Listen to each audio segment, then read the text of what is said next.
আসসালামু আলাইকুম প্রিয় বন্ধুরা। পেঁয়াজ এবং আলু রপ্তানিতে নিষেধাজ্ঞা দিয়েছিলেন ইন্ডিয়া, কিন্তু নিষেধাজ্ঞাতে নিজেদের ফাঁদে নিজেরাই পা দিয়েছেন, মানে নিজেদের পায়ে নিজেরা কুড়াল মেরেছেন।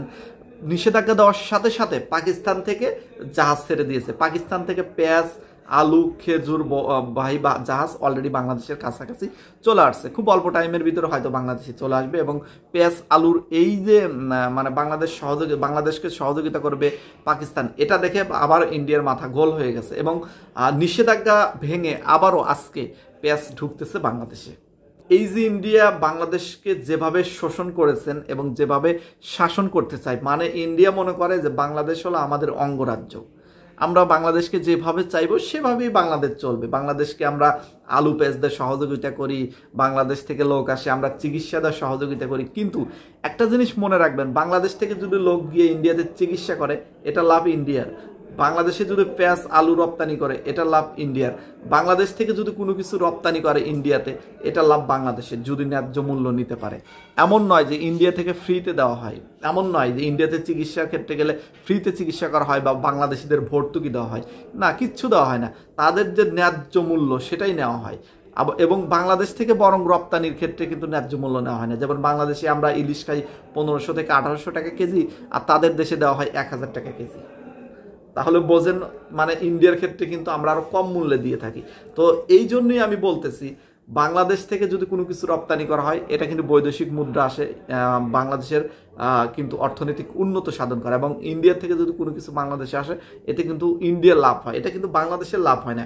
যারা বাংলাদেশ থেকে চামচামি করেন ইন্ডিয়ার, অথবা ইন্ডিয়া থেকে চামচামি শুরু করছেন, আপনারা মনে করেন এটা বন্ধ করে দেবো, ওটা বন্ধ করে দেবো, এটা বাংলাদেশে দেবো না, আমরা বাংলাদেশ থেকে বাংলাদেশে এটা পাঠাবো না, পেঁয়াজ পাঠাবো না, আমরা বাংলাদেশে কোনো পণ্য পাঠাবো না।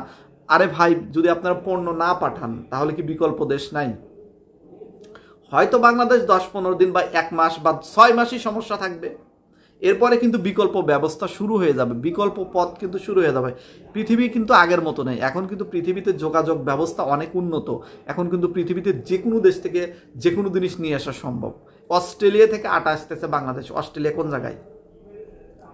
তুরস্ক থেকেও অনেক কিছু আসতেছে, সৌদি আরব থেকে খেজুর আসতেছে। আপনারা শুধু প্রতিবেশী থেকে পেঁয়াজ আলু দিয়েই মনে করতেছেন আমরা একবারে বাংলাদেশকে যদি না দেয় বাংলাদেশ একদম ভেসে যাবে। বাংলাদেশ কিছুই হবে না।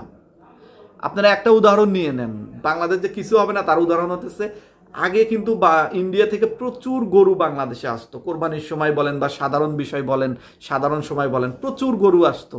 এই গরু আসার কারণে কিন্তু একটা সময় কিন্তু এটা বন্ধ করে দেওয়া হলো এবং তখন কিন্তু ভাবা হয়েছিল বাংলাদেশ গরু মাংস খেতে পারবে না বা বাংলাদেশের একদম অবস্থা খারাপ হয়ে যাবে। কিন্তু কি হলো, এখন কি বাংলাদেশ কোরবানির সময় গরুর অভাব হয়? অভাব হয় না, কোনো অভাব নাই। কোরবানি হাটে যান, কয়টা গরু লাগবে আপনার? কেউ গরুর অভাবে কোরবানি দিতে পারে নাই, কেউ মানে পশুর অভাবে কোরবানি হচ্ছে না, এরকম ঘটনা কিন্তু ঘটে নাই, এটা কিন্তু ঘটবে না। তো বাংলাদেশে যদি আপনারা পেঁয়াজ আলু থেকে শুরু করে আপনাদের যে কোনো পণ্য যদি আপনারা বন্ধ করে দেন, হয়তো 6 মাস সমস্যা ট্রাগলস করবে, 6 মাস না, 1 মাস, সর্বোচ্চ 1 মাস বাংলাদেশ সমস্যা ফেস করবে, তারপরে সমাধান খুঁজে নেবে। এই সমস্ত ফালতু হুমকি যারা দেয়, ফালতু যুক্তি যারা দেয়, তারা হতেছে একদম মেধাশূন্য মানুষ। বরং যদি ইন্ডিয়া রপ্তানি বন্ধ করে দেয়, বাংলাদেশের যে পরিমাণ জিনিস ইন্ডিয়া বাংলাদেশে রপ্তানি করেছিলেন ওই পরিমাণ জিনিস কিন্তু ইন্ডিয়াতে থেকে যাবে, অন্য দেশে কিন্তু তাদের রপ্তানি করতে হবে। আর যদি অন্য দেশে রপ্তানি ওইটা না করতে পারে তাহলে কিন্তু ওদের অর্থনীতিতে ওইটা লস হবে এবং ওদের যে কৃষি আছে সেটা কিন্তু দুর্বল হয়ে যাবে, তাদের যে মানে জিনিসের মূল্য কিন্তু ইন্ডিয়াতে আরো কমে যাবে। এইগুলো যারা অর্থনৈতিক মোটামুটি বোঝেন তাদের মাথায় ঘিলু থাকলে এগুলো বোঝেন। যারা বাংলাদেশ থেকে ইন্ডিয়ার সামসামি করে বলেন যে এটা বন্ধ করে দিই, ওটা বন্ধ করে দিলে বুঝবে, এটা বন্ধ করে দিলে এটা হবে, কিচ্ছু হবে না ভাই, কিচ্ছু হবে না। কে কোন জায়গা থেকে কি বন্ধ করে দিল এটা নতুন কিছু না। ইন্ডিয়ার সুযোগ সুবিধাবাদী। ইন্ডিয়া যখন দেখবেন বাংলাদেশের একটা জিনিস দরকার হচ্ছে বেশি, তখন দেবে না। এর বিগত দিনে অনেক ইতিহাস আছে এরকম, যে এই যে যখন পেঁয়াজের দাম বাংলাদেশে বাড়া শুরু হয় তখন ইন্ডিয়া টুক করে বন্ধ করে দেয় যে আরো বাড়ুক। আবার যখন কমা শুরু হয় তখন আবার তারাও দিয়ে দেয়। বাংলাদেশে যখন চাষাবাদ থেকে পেঁয়াজ ওঠে, যখন দেখেন না বাংলাদেশের এখন কৃষিরা পেঁয়াজ বাজারজাত করবে, তখন কি করে ইন্ডিয়ান পেঁয়াজ ছেড়ে দেয়। কেন ছেড়ে দেয়? বাংলাদেশের কৃষকদের লস করার জন্য, যেন পরবর্তী টাইমে বাংলাদেশের কৃষি খাতে যেন পেঁয়াজ উৎপাদন কমে যায় বা তারা যেন আগ্রহ না হয়, হারিয়ে যায় যেন তাদের আগ্রহ।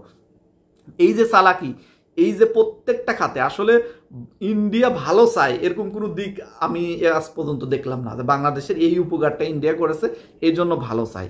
স্বার্থ ছাড়া তারা এক পা ফেলায় না, স্বার্থ ছাড়া। তারপরেও ইন্ডিয়ার চামচামি, ইন্ডিয়ার গোলামি করেই মনে হয় বাংলাদেশে টিকে থাকতে হবে। এই গোলামির দিন শেষ হয়ে গেছে, এই চামচামির দিন শেষ হয়ে গেছে। আর যারা বাংলাদেশে বসবাস করে, যাদের মনের ভিতর ইন্ডিয়ার প্রেম প্রীতি আছে এবং ইন্ডিয়ার নিজের বাপের দেশ মনে করেন, তাদেরকে বলবো অবশ্যই সাবধান হয়ে যান, অবশ্যই সাবধান হয়ে যান। নিজের দেশের মাতৃভূমির প্রতি ভালোবাসা এবং টান রক্ষা করুন। এটা দেশকে ভালোবাসা হলো ইমানের অঙ্গ। আপনার ইমানের ঘাটতি হয়ে যাবে, এটা মনে রাখবেন। অবশ্যই দেশকে ভালোবাসুন এবং দেশের জন্য সর্বোচ্চ লড়ে যান। যে কোনো পরিস্থিতিতে নিজের দেশকে ভালোবাসুন। আজকের মতো বিদায় নিচ্ছি, সবাই ভালো থাকবেন এবং আশা করি ইন্ডিয়া ভালোভাবে শিক্ষা পেয়েছেন এবং পেঁয়াজ আলু রপ্তানি বন্ধ করে এবং খুলে দেওয়ার কারণে শিক্ষাটা মনে হয় ভালোভাবে পেয়েছে, এটাই উপলব্ধি করতে পারছি। আজকের মতো বিদায়, আল্লাহ হাফেজ।